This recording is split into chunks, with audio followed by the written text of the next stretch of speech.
Hi, everyone, and welcome to the Three Principles Global Community webinar. The Three Principles Global Community, or 3PGC, is a nonprofit organization that's committed to bringing an understanding of the three principles to people throughout the world. Today, we have Wyn Morgan with us.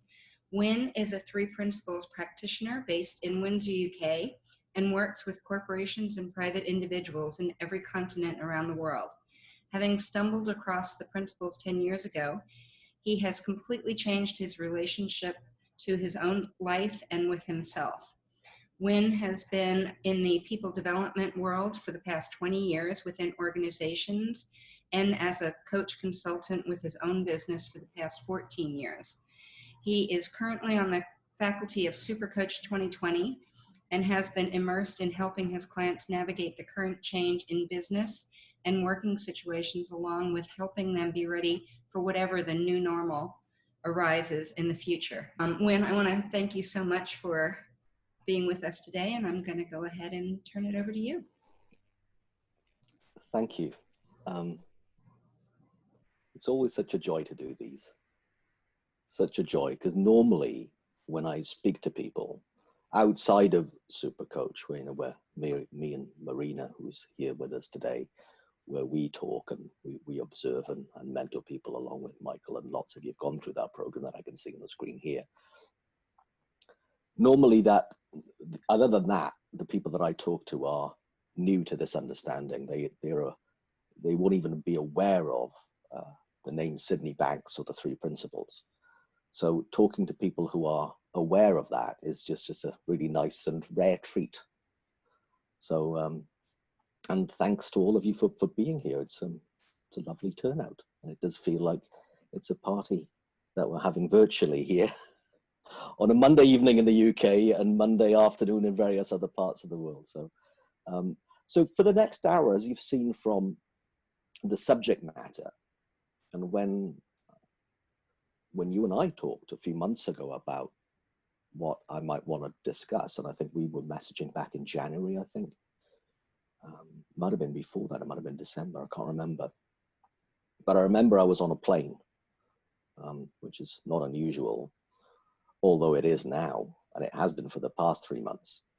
And I was wondering what to talk about. I was wondering what to frame this as, but I do notice the phrase a lot from people. I know it's my thinking, but. And I'm pretty sure I say that a lot too, or certainly used to a lot. And it certainly occurs to me, even if I'm not saying that out loud, it would be in my head. So I just thought it would be fun, given how often I hear people say that, to have a look at that all together today. It's also interesting that when I decided on that, I thought, I don't really know what I know about that yet. So I really did go blank, which is always a nice place, and take a fresh look at what I think is going on behind it, behind the scenes of when someone says that phrase. I know it's my thinking, but. And to me, the lovely thing to notice is that when we say or think that, we're onto something. We see something. We're suspicious, at least, that I know it's my thinking. But what we often do then is erase to the second half of the sentence, which is but, and then we just say all this other stuff that is kind of downstream of all of that thinking, all of describing the special effects of how things look to us right now. And we may, clearly not be particularly enjoying the experience or whatever we're going through, because then we're trying to get away from it. I know it's my thinking button. I don't like what's going on for me right now. I don't like this feeling. I don't like this experience. And it's just really useful to take a longer look at the first half of that sentence. I know it's my thinking. The bit before the but. Because in my mind, the longer we stay there and take a look at that, that will answer everything of what might come next. And I've got a few examples to share on that, but as a kind of a summary, to spoil the ending that I'm going to do for all of you now, it's akin to saying, I know it's an illusion, but I know there's nothing there, but I know I'm dreaming this, but.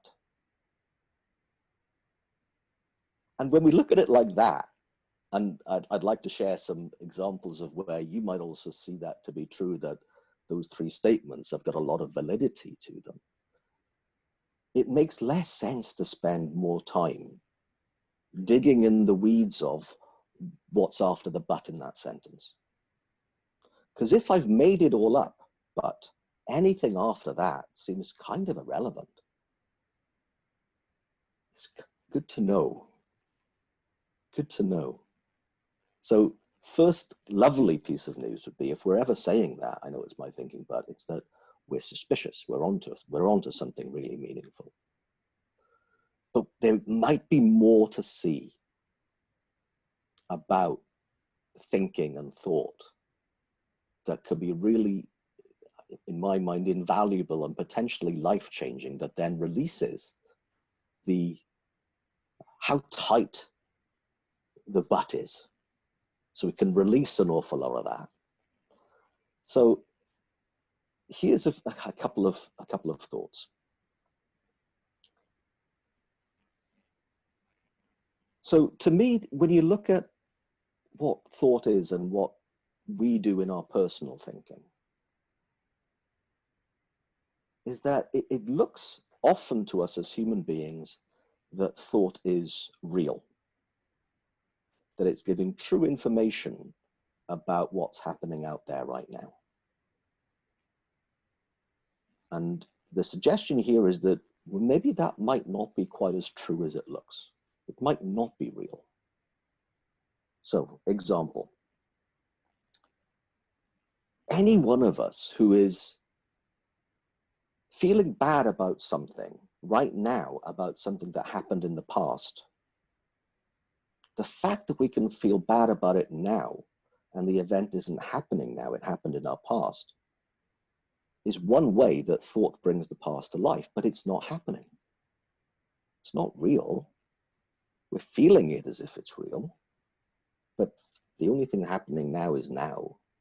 But we time travel in our minds with this amazing capacity of thought, is that stuff that happened in the past can look like it's happening and feel like it's happening right now. And the same thing with the future, that we can get nervous about something that isn't happening now, something that might happen tomorrow or later, or anxious over something. And we feel that now when that isn't actually happening. So there's two examples where thought appearing real that aren't. And there's loads more examples than that, but for me personally, that took a while for me to see. It really took a while for me to see that what I thought was just what I thought, not what was really happening. One, I guess, powerful example that I notice in my own life is that when I wake up from a scary dream, a nightmare, and I have them from occasion, I know it was a nightmare. I've even been known, and this happens more commonly than I often would care to admit, that when I wake up from a nightmare, from a bad dream, I think that would make a great movie. That would just be the best thriller-struck horror movie ever. That is just a great thing that I can imagine. Now, I find it astonishing that we human beings see the fact that we can think while we're asleep when our eyes are closed, that we know is made up, that it's just dreaming. But when our eyes are open, for some reason to us, it looks like it shouldn't be. It looks like it's real information from the outside world, but it still isn't. It still isn't. It's still the imagination brought to life. I find that an astonishing capability that we have as human beings, that we imagine things that aren't there and then fall for the trick of that all the time. Now, I used to think that was a horrible capacity, a horrible feature of human beings, because I didn't think that that was very kind. And while, yeah, there are times when we'll make up stuff that scares us, it's still an incredible capacity that we have, this creative force that appears real to us, this that we can literally think anything, and then it appears like it's happening now and really happening, and we feel it now. How imaginative are we to be able to do that? I think that's just an astonishing thing that we have. So that would be the first kind of the characteristic, if you like, of thought. Now, another one is its transient nature. It's really, it doesn't stay for long unless we hold on to it. And an example that I had recently, when lockdown was starting to be announced, and it clearly looked like things were changing around the world, and a lot of my work, as it was said in the introduction, was around delivering corporate training in corporate offices. Now, on Friday, I can't remember what it is, something like the 20th or something of March, it was quite clear that here in the UK and in most of Europe and in the US and Canada, where the majority of my work is, that offices were going to close and people were going to work from home kind of instantly. And that started to kind of come through during that entire week. And in that week, over 3 days, I lost all my corporate work through the months of April, May, and June. It all got cancelled for very good reasons, because we couldn't do it in the format it was going to be at. And there were a few events in North America, one in Canada, one in New York.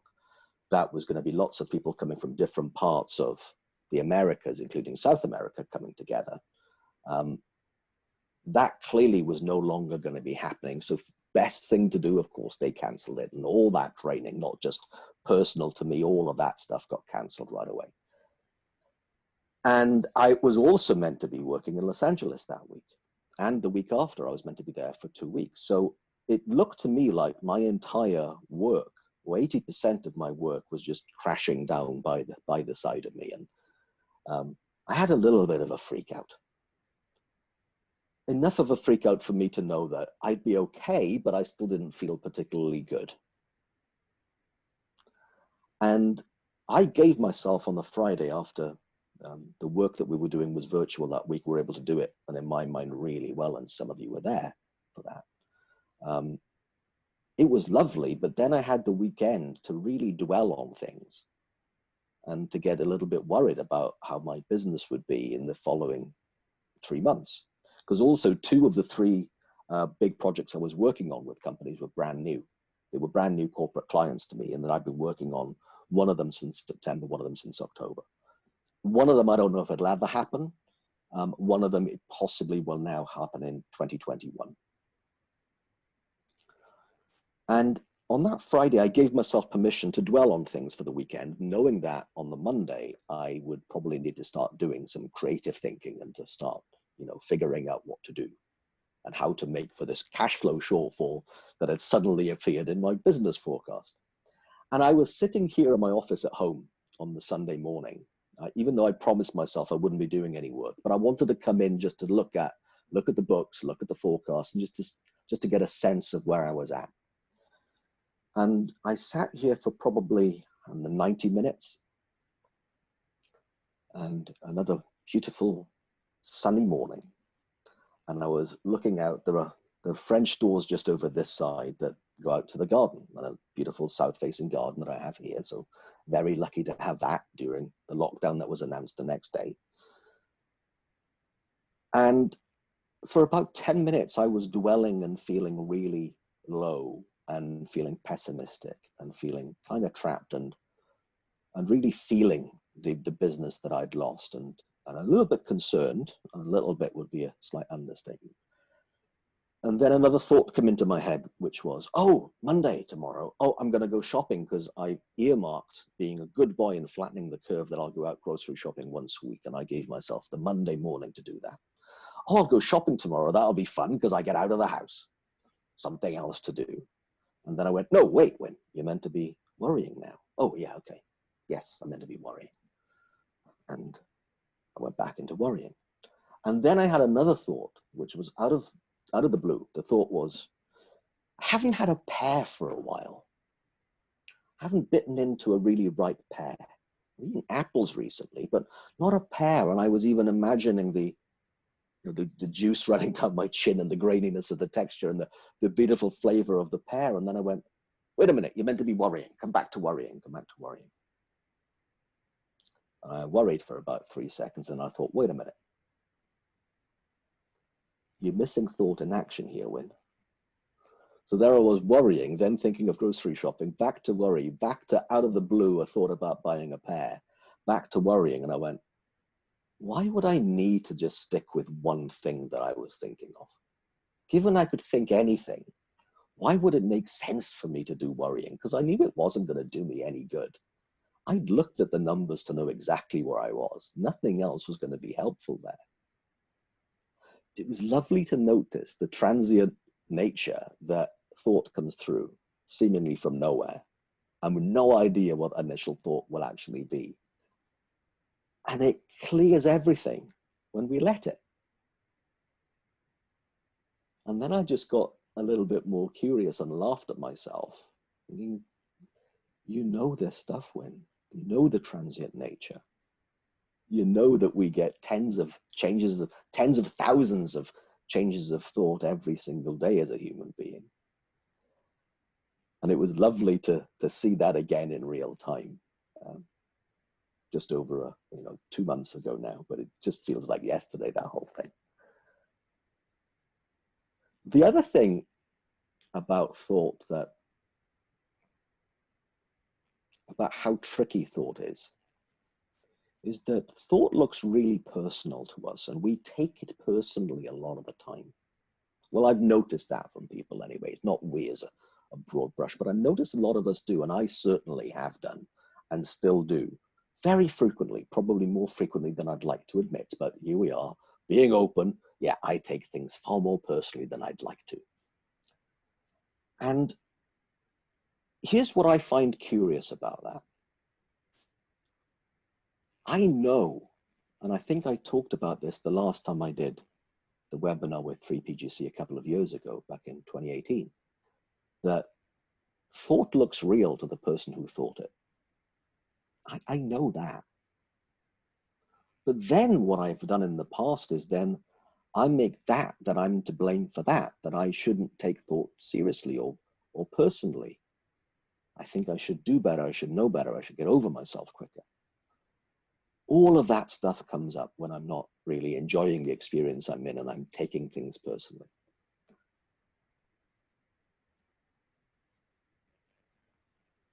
And there's a lot of judgment and blame that can take place in there, and it just makes me feel worse.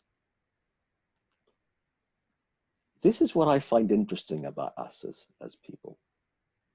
A few Saturdays ago, I was looking at a load of, what would they be called? Geeky documentaries on a new streaming service that I found that someone recommended to me. So I'd spend about an hour and a half looking at quantum physics. And then I had enough of that for a bit. I thought I'll try something a bit lighter. And there was a series on there about optical illusions. I thought, oh, that'll be fun. So I thought I'll geek myself out now watching a program about optical illusions. And I think there were 8 there. 8 programs with at least 2 or 3 different optical illusions. And here's what I've not heard people say, nor have I said, when I see an optical illusion for what it is. I've never said to myself, what kind of an idiot am I to fall for the optical illusion? I've never said that. So I even looked it up about an hour ago, because there's this wonderful thing called the optical illusion of the curved ball. And how this looks is on a screen, there's a ball that is dropping vertically.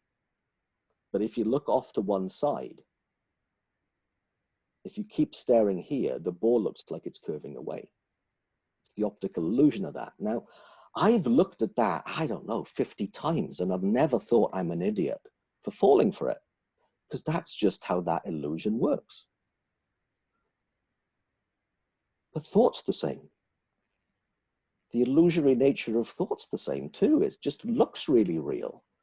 But it's funny that we don't take that as kind of, that's thought's fault. That's how thought works. That's how the mind works. I've heard a lot of us say, no, there's something wrong with me, because why can't I not fall for this? What's up with that? It's just the same. It's just the same. There's a fun element to noticing optical illusions.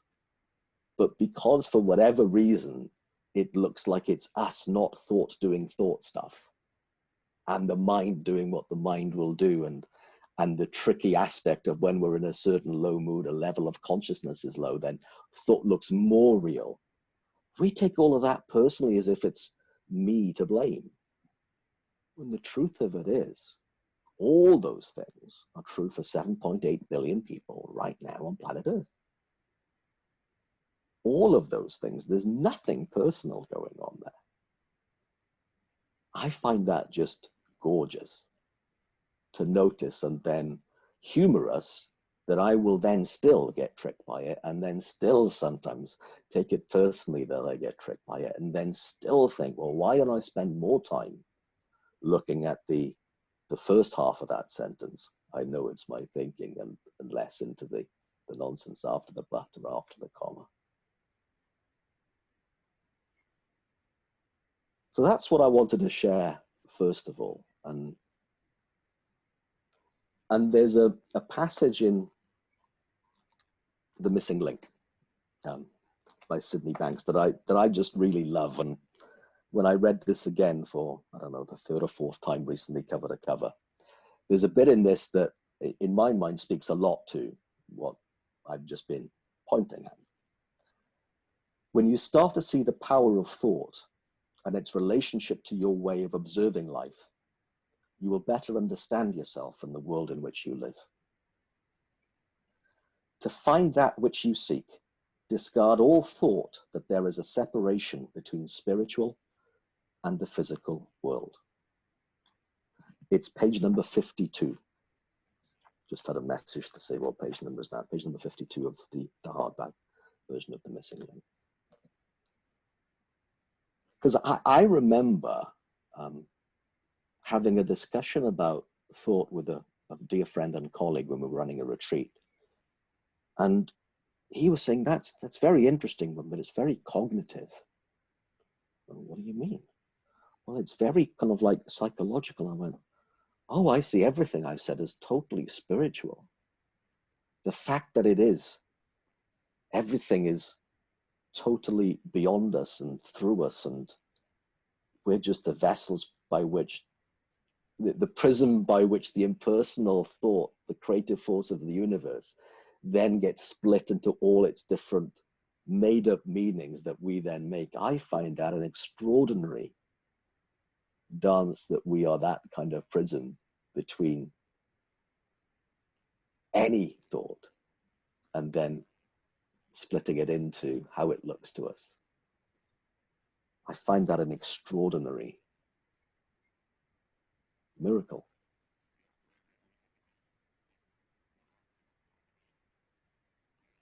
And it's kind of, it's fascinated me as well that this experience of being alive, seen as the experience of being alive, in itself is a total miracle. And without thought and consciousness and mind being present, which makes it all possible, I don't know what life would be like, but I think it'd be really dull. You wouldn't find jokes funny for a start, because that takes imagination. We wouldn't have mouth-watering experiences before we know we're going to have something really tasty to eat. We wouldn't smile at something that happened yesterday, or look out at a view outside a window and go, that's nice. None of that would occur to us without this amazing thing that we have of thought.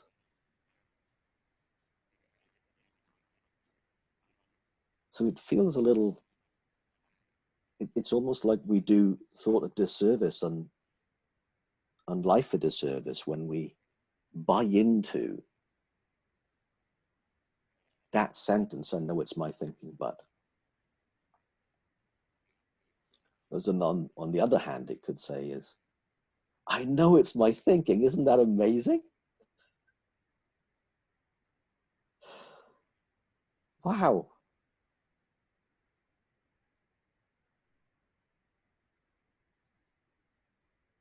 And it's great. And even if you just glimpse at the possibility at that,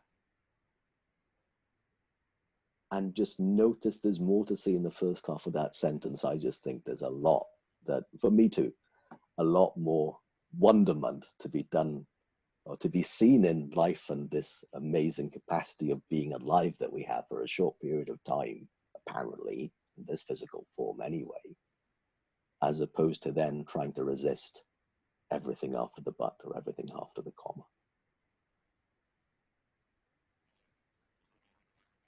So I wanted to start with that and then open it up for anything that you wanted to ask about, say, comment on, share. Totally over to you now. Yeah, so if you have a question or comment, feel free to raise your digital hand or you can unmute yourself.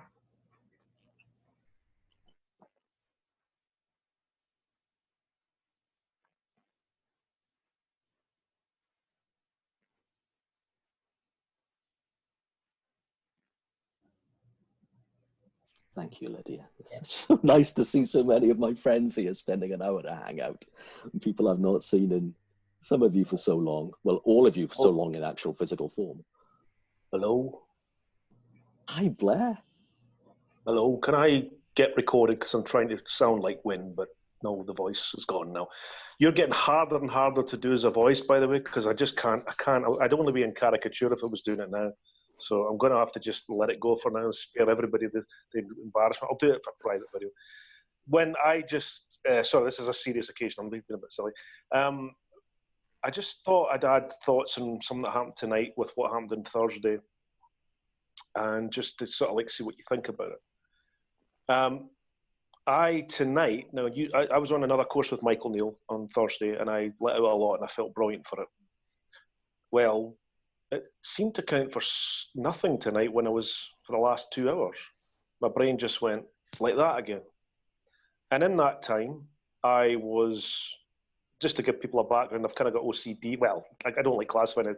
Just I get a lot of scary thoughts. Like I think a lot of people have. I've had it way before this. So tonight it was resurfacing again, and it was, I find washing my hands and everything I touch and all that kind of thing very difficult to deal with.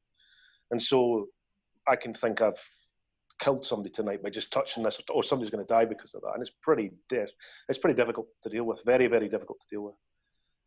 And so I'm in the house tonight thinking, oh, blah, blah, blah. What was it going on tonight? It was, typical now. This is, when you were younger, you would have dealt with this better. You would have had a great day like you had on Thursday. You let it all out. Everybody was really nice to you. And life's gone right to pot again like it's done in the last few years. Your mother and father, this, that, everything else. And I was in pretty bad state about an hour ago. Then all of a sudden, I'm relaxed again. I'm not feeling brilliant, but I'm relaxed again. And I know deep down I'm a good person because I wouldn't wash my hands 50 times unless I really cared about people, which I don't. But I do not care about people. I just don't wash my hands 50 times. But I'll get through this. I do find what you clean and what you don't clean, and I think my heart goes out to everybody with this thing, because especially people with anxiety. I've never known anything like this, and the things you're supposed to keep touching, not touch, and clean. No, I'm sorry, I'm a human being, and I'm doing my best, and I'm a good person, so that's enough of that. But what I will say is, and I've spoken to you a couple of times before, and I'm an example of what can happen with this conversation. Because even tonight, oh, you're on, talk this, no, enough. You don't have to speak. It's okay. Now on Thursday, I got what I love about this community and I love about this conversation is people are so supportive and so nice. I had my say on Thursday. Michael stood there, sat there and listened, and I felt I was listened to. And that means everything to me. Everybody's different, but that meant everything to me. And then my brain's going, but I was on Friday again, and I thought, oh, put your hand up. And then my brain's going, you've had your say, give the other people, no, enough, okay? What was nice and humble about it was the fact that people there was a lot of new callers, and they all got their say, and I felt good about that. This community allows me to be myself, express myself, and it allows me to be humble too. And I actually want to hear people's other stories, and I want to hear them, and I want to like their likes and heart their stuff, because it means something to me too. And that's what works for me. And I have spoken to you, and you've got the greatest example of this. You know me. What you said at the start was so true. I caught it. I caught the thinking. And I'm back to myself. I don't know what that is, and it doesn't really effing matter. Sid Banks got on my nerves for a while. Michael Neill got on my nerves for all these books. What do you mean by this? Stop. Sid's a lovely, lovely man. So is Michael. So are you. So are all the people in this community. Yeah. And you'll know this one because you've seen it. This is why you do it. I wasn't like this, was I? And now I'm not like this. And the wonderful thing is, and one thing I don't need to do an impression now. It's fine. That's an insecurity. It's so cool. I don't need to do it. And I can understand why people go, what is he doing? But that beside the point, I'm like, I can express myself. I can stop now, and I can listen to other people. And it's a win, excuse the pun, win-win situation. Because I can be myself, and through this understanding, I'm getting more relaxed. I don't know how to express this. I don't know if you understand this. But yeah, what I said on Thursday is just what I've said there. Yeah. And to you, the fact that you learn, and I know it's Marina's on this and everybody else that's on this, you guys keep wanting to learn, and I really admire that. I really admire that. And that's all I've got to say. Wyn Morgan out. That was terrible. It's getting worse. Thank you. That's all I'll say. And it was lovely to hear you talk on Thursday, and again, lovely to see you today too. And now for someone else. The other thing I really want to draw your attention to, and I would have liked to have mentioned this earlier, in fact, the other thing that I find really powerful to notice is that if we're feeling bad and then we're feeling worse, we're just staying on the wrong track. Now, I don't mean wrong track as in that's a wrong thing to do. There's nothing good down there, and there's nothing true down there. Honestly, what I noticed in my own battle with my own well-being and psychological well-being and my own battles with depression was, literally, I thought the worse I felt, the more I need to think myself out of it. That looked really real to me. Yeah. And the worse I feel, anything after but in that sentence looks more real. What I'm gradually seeing more about, and I'd like to make it quicker, but who cares, right? It's just me. I'll see what I see when I see it in real time all the time. I'd love to be on quicker to the fact that the worse I feel, the only thing happening is that my thinking looks real and isn't particularly pleasant right now. And there is absolutely nothing other than that going on. And more thinking wouldn't do a darn thing for it. That's just a signal that, wait a minute, in my mind, I'm noticing now that that bad feeling is in fact kindness. It's telling me, wrong track, son. You don't have to go there. And instantly then, what occurs could be something totally different because of how transient thought actually is. And then this next new thing is always on offer. The next new thought will always have something different to me.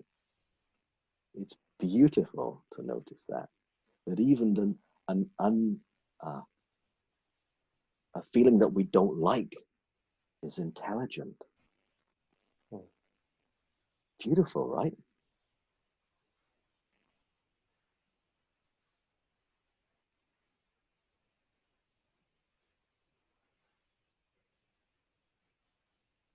I don't think I've ever said it like that before, but I genuinely think that's true.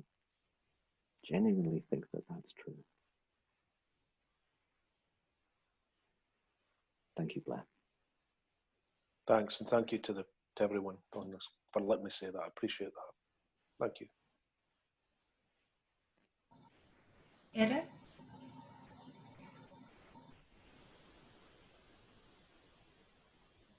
Oh, you unmuted me. Thank you. That was kind of you. Thank you. By the time I'd found the microphone, we'd have all been gone home.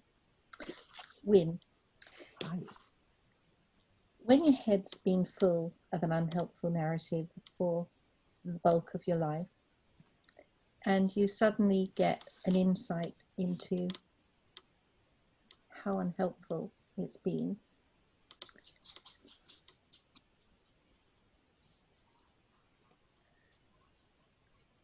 do you try to replace it with a helpful narrative and an unhelpful puppy, or is it better just to sit with the vacuum and just let something evolve naturally? My mind wants to make sense of what's gone on recently, and I'm frightened it's just going to create a whole load of crap again, which isn't going to be helpful at all because it only knows crap. But it's also new. I don't know. I don't know if you've ever had a budgerigar in a cage. I hate caging birds.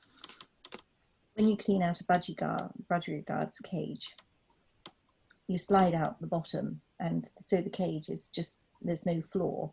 And the bird's fine, it's sitting on the perch. And that's what I feel has happened to my life. Someone's taken the floor out of my life, and I'm sitting on a perch and not really sure whether to stay in the cage and wait for somebody to put the floor back, or,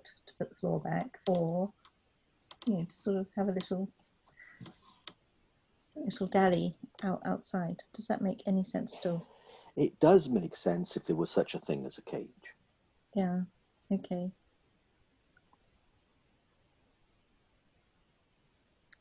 Yeah.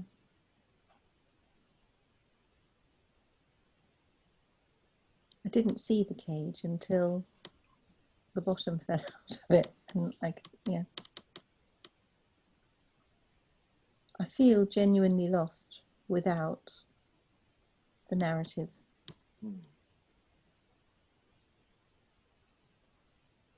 Now, initially, when you saw the narrative for what it was, and it kind of disappeared, or its power of you disappeared, how did you feel? Well, I've said it elsewhere, grief-stricken, absolutely. Not for the loss of the narrative, but for the waste, right, the judgment of the waste of a life. So that's optional.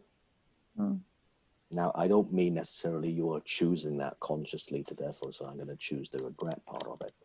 However, to me, it's the same as, well, we don't know what we know until we know it.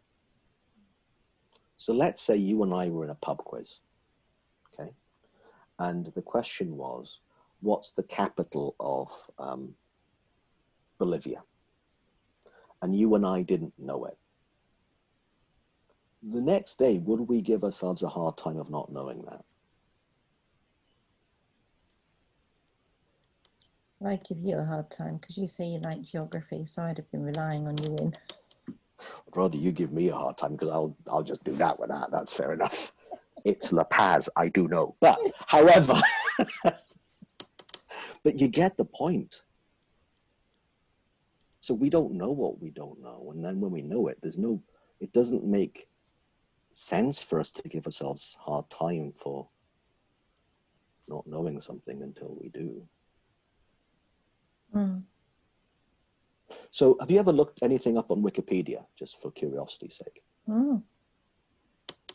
Yeah, okay. Did you give yourself a hard time for not knowing what you just found out before? No. No. What's the difference between that and your life up until recently?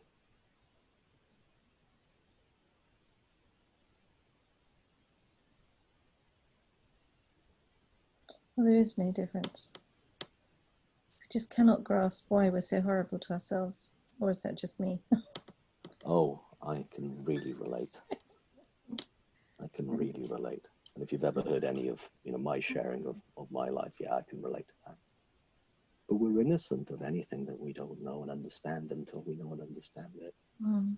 And even then, going back to my example of the optical illusion, we still get tricked by it.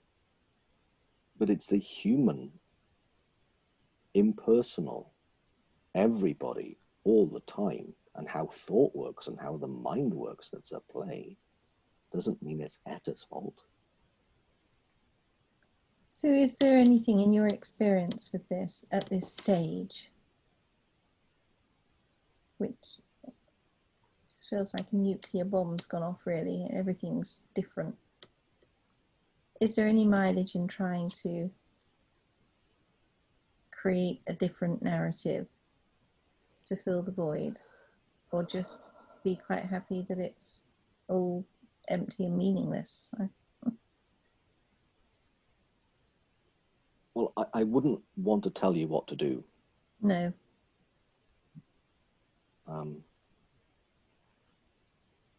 I don't think empty means meaningless. Mm. I also think that the rush to fill in that void with a different narrative will just give you a different cage and a different bottom to the cage. And you might notice that there's an awful lot more to live when there's no cage and there's no bottom, and then you are genuinely free. Mm. And if you just hung out there for a while and noticed the possibility of that, that might be something. That feels right. I can feel something feels quite content with that.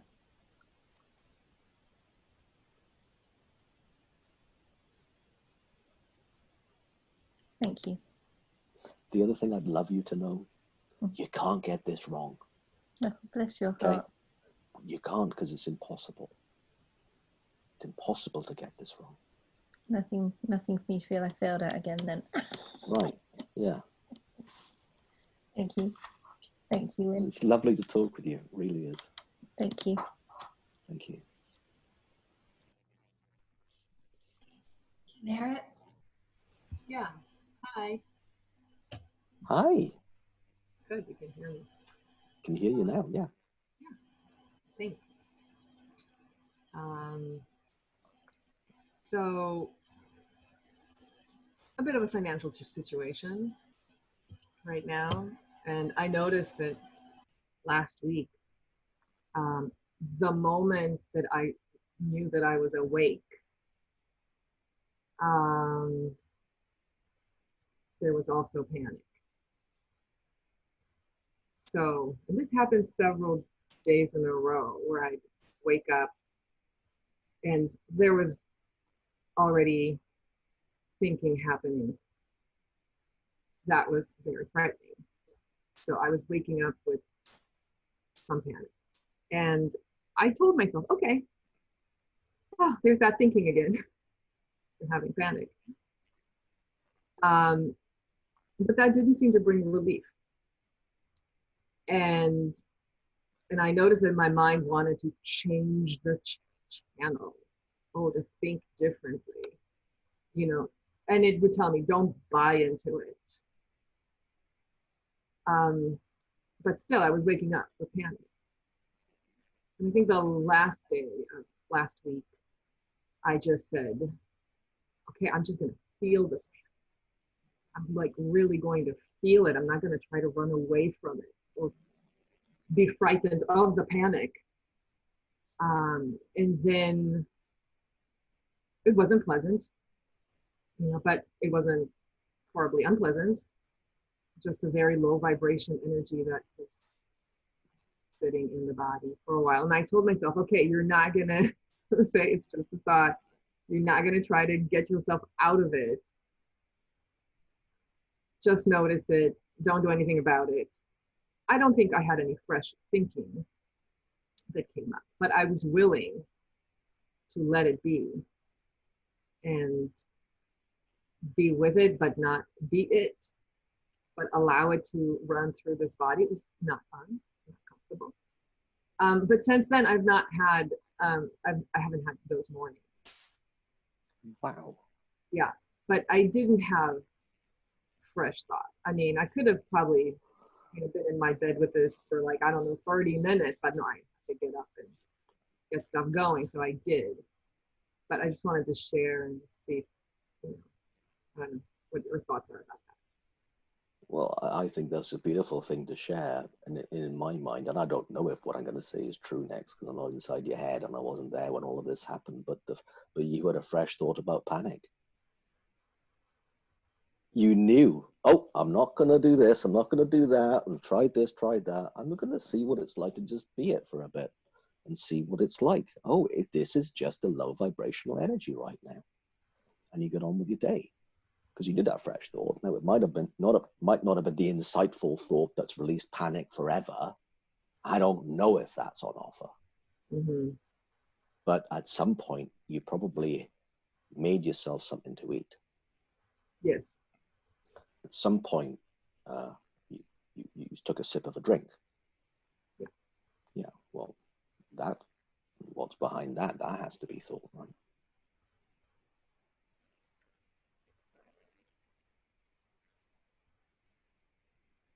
Even if it wasn't the one that I will never have panic again, or I'll totally blow my mind about the nature of panic. But to me, you've just described something incredibly powerful and meaningful about your experience of the money situation and panic. And the fact that you've seen something meaningful, and the effect of that is that you're no longer waking up with that being the initial feeling that you have in the morning for a number of days. I would also suspect that it's possible that you might not even worry if it comes back so much, because it's possible that that will again dissipate. Yeah. So the relationship between you and panic may now be completely different than it would have been a week ago. Isn't that cool? Interesting. We'll see. We'll see. But right now, you notice that it's possible to have a totally different relationship with panic. Yeah. And whatever you think was the cause of the panic, because maybe that hasn't changed, but your experience has.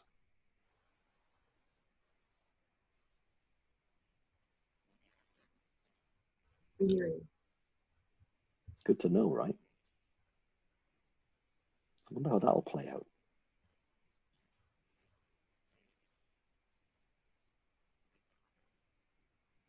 Thank you. You're welcome. Lovely to talk with you. And it was lovely to see you on the Michael Neill program, as well as quite a few of you over the last 3 weeks. So it's good to meet you. Christy? Next. Hi, Christy. Wyn. Hey, how are you? Good. Can you keep talking so I can see you? I'll keep talking so you can see. Oh, there How's you that? are. There That you was, are. I don't know if that was me or Blair talking then, but if it looks like my face, it was me. Oh, can you talk again? I lost you. I'll come back again. Here we go. And can There you see you me? are. Yeah. How funny this is, because it's kind of what I want to talk about. I had Being visible on a Zoom call. No, Oh. the capacity. So I had this is more of a share rather than a question. I had a full stop earlier into your opening. I thought was pretty cool.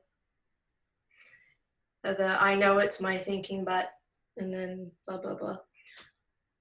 So first thing is, I know I didn't say that until I came into the community. I'm sure I had some other habit, so I think it's an interesting habit or language or way of communicating. But I had the full stop, right? What I heard was just, I know. So that's not one that I typically hear in the community. There's a 3 principles teacher who, at least in whenever I'm around her in conversation, it's like, but you see, but you heard something. You're noticing something. Like this is like her shorthand, but you see. So, and when you said that, I know it's my thinking, but, and then we can talk about the content or the new narrative. It just stopped. It said, I know. Like, if that's it. And as you shared and the conversation's gone on, and so the whole scene, the Zoom thing, that I see you, I don't see you, I see you, I don't see you. The other thing that I appreciated what you shared that I heard was the spiritual and physical not being separate, and that including within that, not necessarily that it's body, but the psychology not being separate. And so as you kept sharing about thinking like that, I have this feeling like, isn't that amazing? I can tell you, I never thought that, but I consider now that could be. And then the other thing I heard was, which it really just kind of felt quite nice, about a feeling we don't like is intelligent. And there was a softness to it when in hearing that,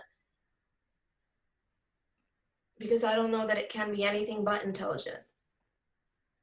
Not that it's navigating for a therefore after intelligent, like it's intelligent, therefore I know to do this, I know to do that, or it's a signal, or yes, it is a signal, but I mean that the full stop for me there again is that it's intelligent.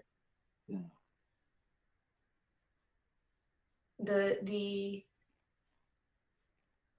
That life is intelligent.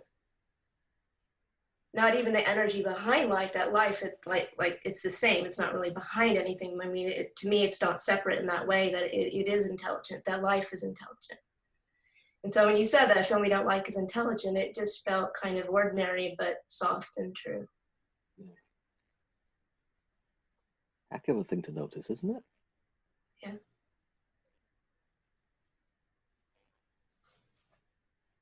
So you and I could be going for a walk, right?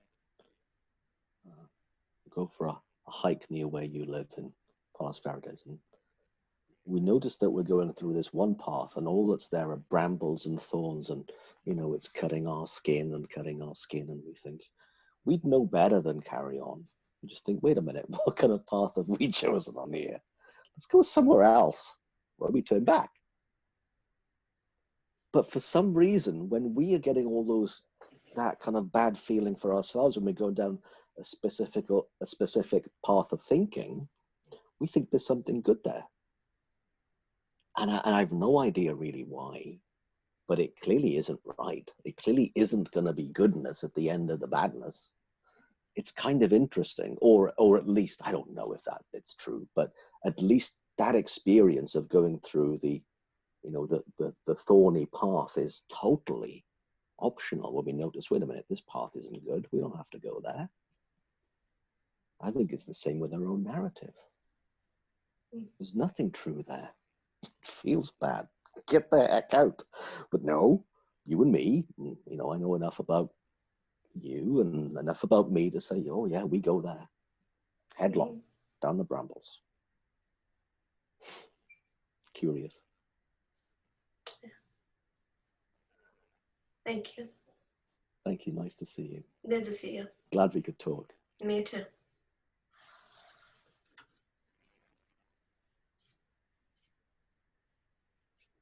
Doreen? Hello. Oh, I'm on. Can you hear me? You are on. Doreen, good to see you.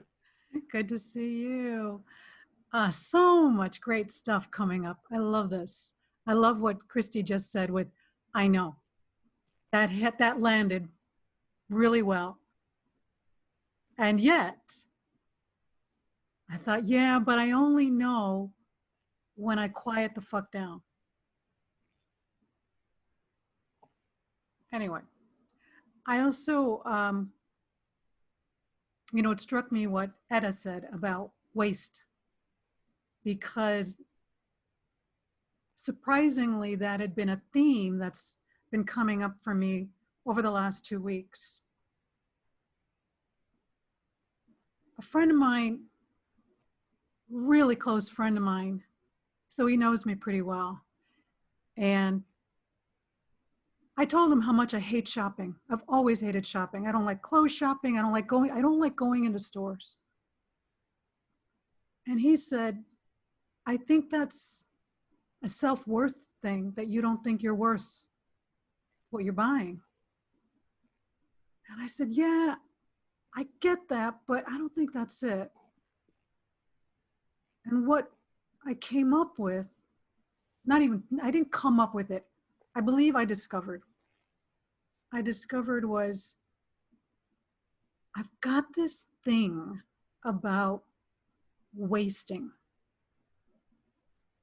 I don't want, even grocery shopping, I don't want to have to make any decisions, because what if I buy the wrong thing and then I've wasted the money? I don't like going to stores because that's not what life is.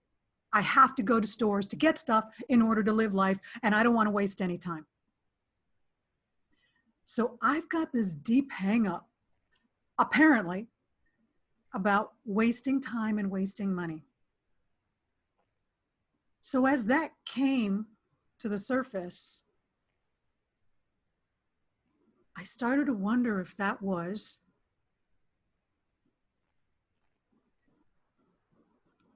my only source of anxiety.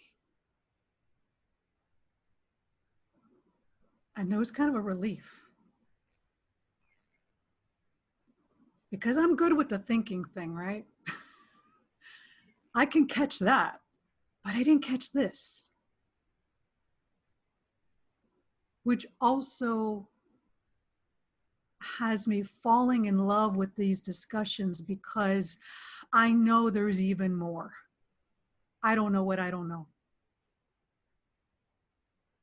But I don't know. I would love for your feedback, but I think I'd like you to respond to the waste. But whatever, I'd love your feedback. Well, it seems that would be a very sensible thing for a human to have on their mind. I don't want to go shopping in case I buy something I don't like, so I'll pretty make sure that if I go shopping, I'll buy something I like. Sounds very logical to me.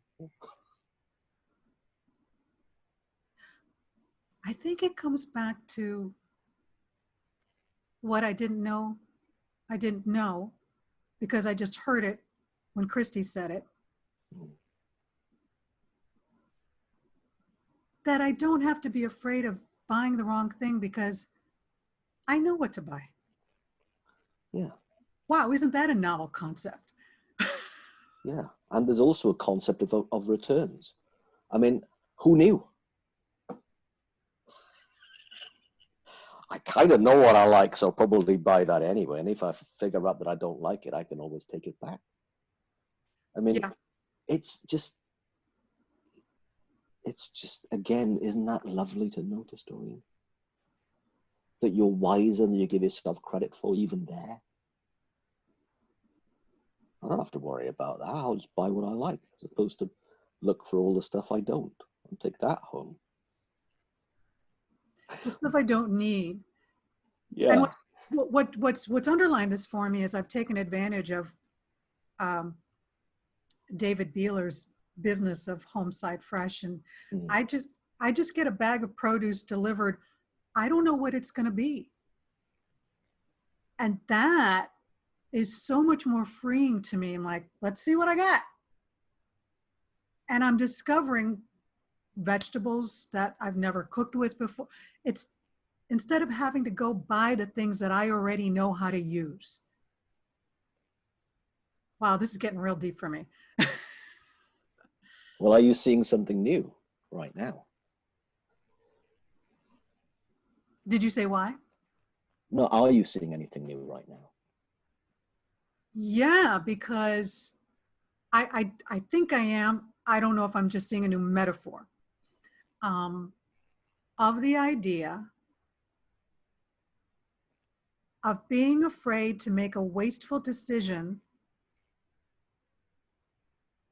about choices, being afraid to make a wasteful decision about that has to do with something I already know. Isn't it more fun to explore what I don't know?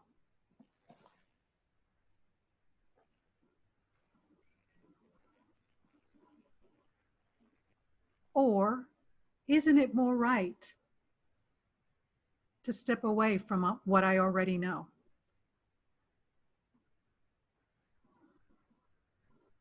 That's a judgment. I don't want to judge it.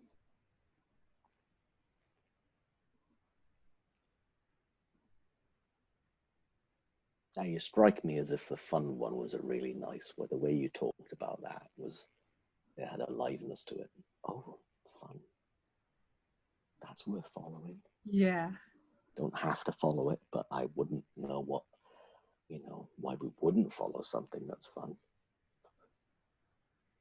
Yes. It's a great thing to notice. Thank you. Thank you. Good to see you. We are at the top of the hour, but there are a couple of more hands raised. So if you have, I'm good. You're good. Okay. Yeah.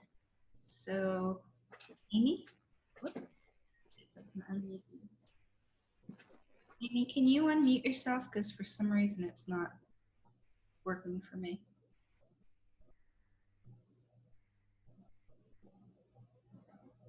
Oh, well, I think I lost her.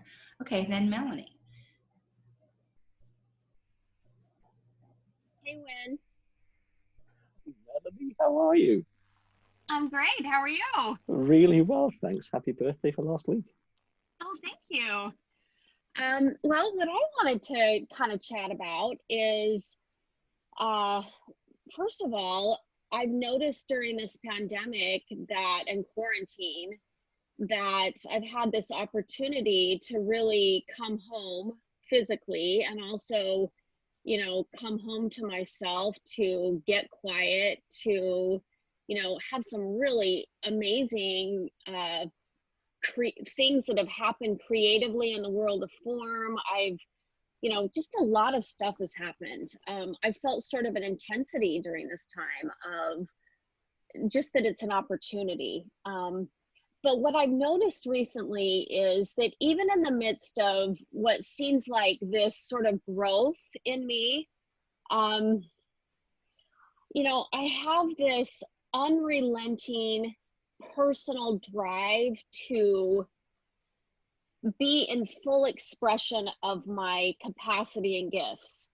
And while that sounds great, I get really frustrated with myself sometimes because I start to buttress up against, what Etta was talking about with, you have these long-standing beliefs, which are just, what I see is just compacted thoughts, just thoughts that you've had recur over and over again.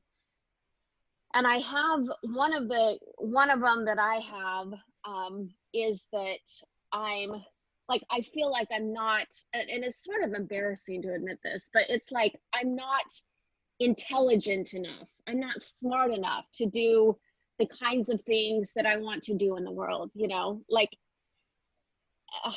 it's interesting. So this is what I saw when we were talking today.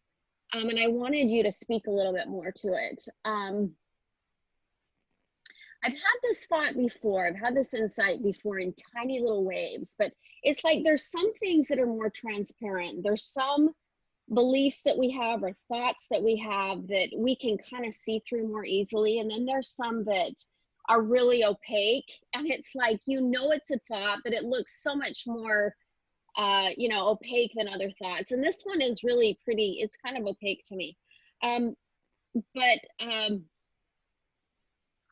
But what I saw was that there's this possibility to be in a state of, cloud cover with something, but to actually move forward in your life anyway, like the tiny bit of opening of light, the little gap that I do have, the tiny little glimmer that I have that maybe my thinking is an illusion, is enough for me to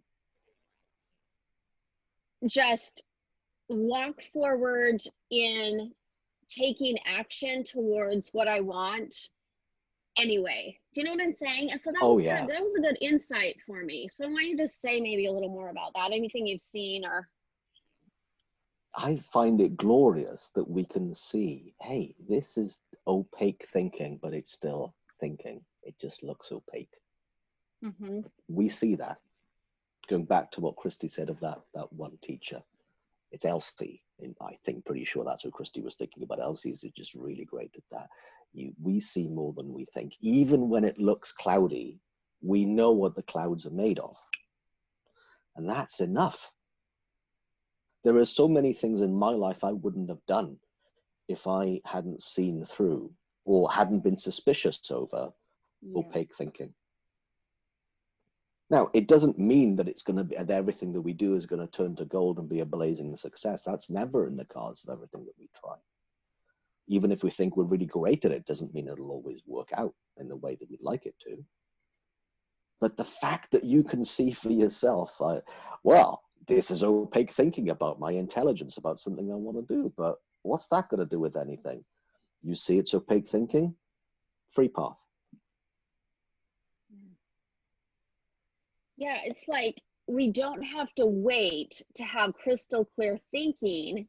That's kind of what it's like. I don't have to wait to you know, get to the bottom of it, to, you know, see completely through it and have this, you know, ground state of, you know, wisdom about it in order to actually take steps forward in my life, you know, and that's pretty cool, actually. Amazingly cool. This is just sticky thinking I can just walk on. Yeah. Glorious. Yeah, I like that so much.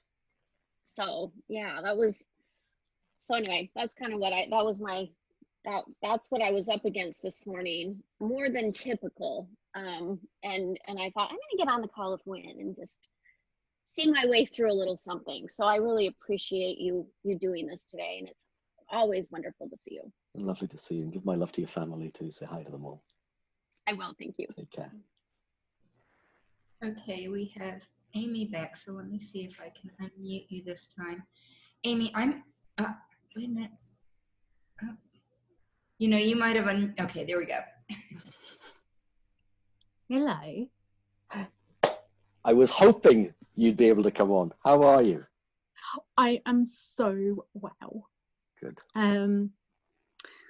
I've had a really interesting experience during this pandemic. I work in a hospital in day surgery.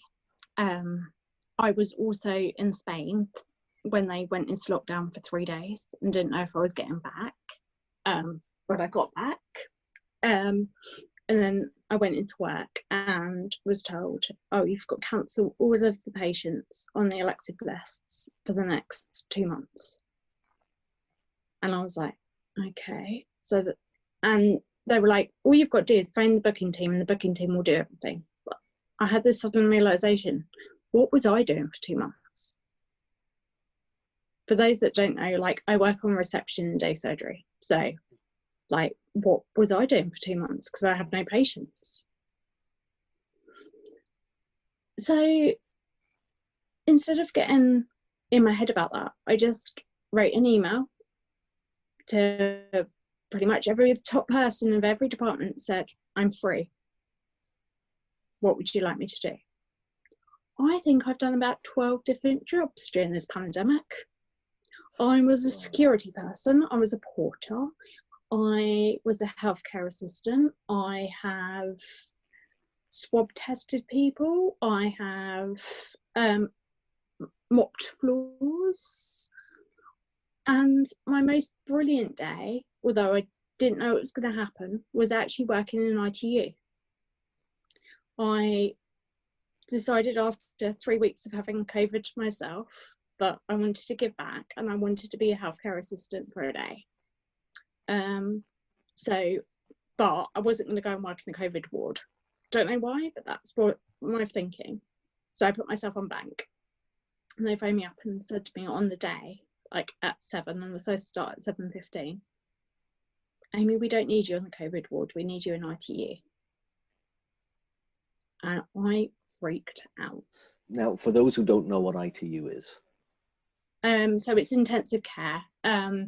Most patients are normally on ventilators. Right. There are some patients which aren't on ventilators, but these are like some of the, well, they are the sickest people. Got it. Okay, that cool. are alive. So you freaked out. What happened next? I dawned on all of this stuff. So I had, like, can you imagine, like, or, you know, you put on the raincoats when you go out and think it might be raining, but these raincoats go all the way down to your ankles. And then someone comes and chops off the end of it if it's too long, because we don't have proper PPE, so that's what happens. And then you have to put on this mask, and you have to be fit tested for it before. And this mask is going to stay on your face for 12 hours. And then you've got a shield that's going over your face. So basically you can see about 6 things every time you look at somewhere. You're seeing 6 of each different thing, which was kind of amazing, but kind of weird at the same time. And then you're going to walk onto this ward, and you don't know what you're going to face. And I was like, I can't do this. And so I had enough thought of, this today isn't about you. It's about the person in front of you. It's about connecting on a higher level, on a spiritual level. And each of these patients, every day, their drugs are reduced, and they take away the tube to see whether their oxygen saturation falls or not. And then it all depends on whether they're put back on the ventilator or whether they come off the ventilator. And I did that with 12 patients, and 2 of them didn't. So two actually came back around after 14 days of being ventilated. Both of them were 14 days. And I don't think, looking back, I don't think I saw actually what would it be like to wake up with 10 people around you with masks on. Yeah. And I had an hour lunch break, and the 2 patients were awake and talking. And I thought, you know what? I got my phone, and I purposely put it in one of those, you know, the cases that you can go swimming with your phone. I put it in one of those. I was like, do you know what? This person hasn't spoken to their family for 14 days. So I dialed the number, went onto WhatsApp, and I put the phone on the patient. And for the first time in 14 days, their family got to see them. Wow. I cannot tell you I actually get goosebumps now of actually what that felt like. And it wasn't about me, it was about just the ability to be able to do that. You know, when I first met you, I was breaking down boxes in a storeroom. 2 months after I met you, I was suspended from breaking down boxes. Now, I'm pretty sure I made a difference to at least 2 of those patients and their families that day. And I just see love in everybody, even the most frustrated, arrogant person that in my eyes they're arrogant. I can see that actually they're just suffering. They're struggling with their thoughts as much as I've struggled with my thoughts for all these years. And to utter, right? Seriously, I have lived in a world where I've hated myself for a good 28 years of my life. And I don't wish that I took away one moment of that. I don't. Now I can see with fresh eyes. And every day is brand new. Every moment is brand new. And I don't regret any of that. And I can so see that I was guided to meet you so that you could see, so you could help me see for myself that thoughts aren't real and that there's something much bigger behind this whole intelligence that is more than me, more than you and anybody on this program. Beautiful. Just love.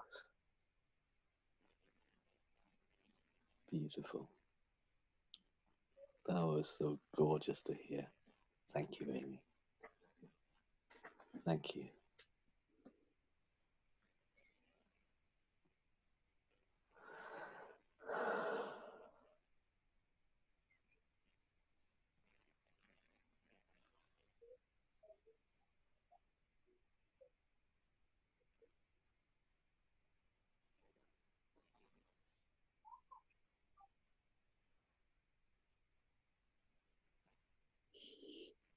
Oh.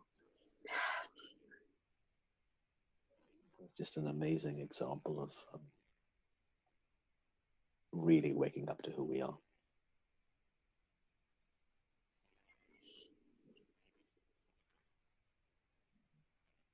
Which in my mind, I don't know if there's an end to that.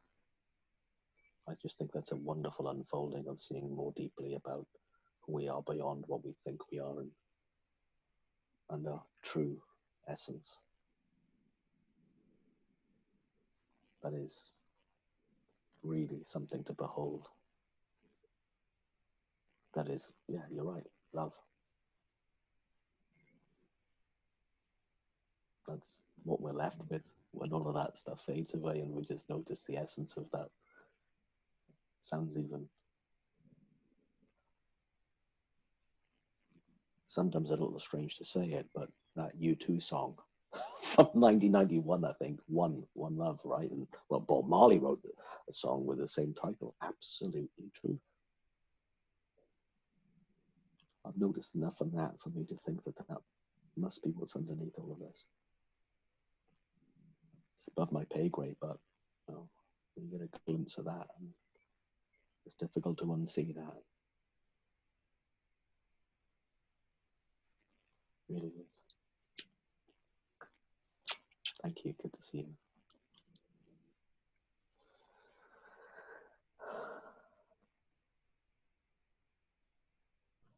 That Do we was, have any more? yeah, that was the last hand raise, and wow, what a beautiful way to wrap it up. Yeah. Thank you for sharing that. Do you have any closing words? Or do you feel that? Just been blessed to know you, even if it's the first time I've seen your face or your screen name appear. It is, I think it was Blair that said it earlier on, it's a beautiful community, and it's also, in my mind, an amazing conversation to be in, where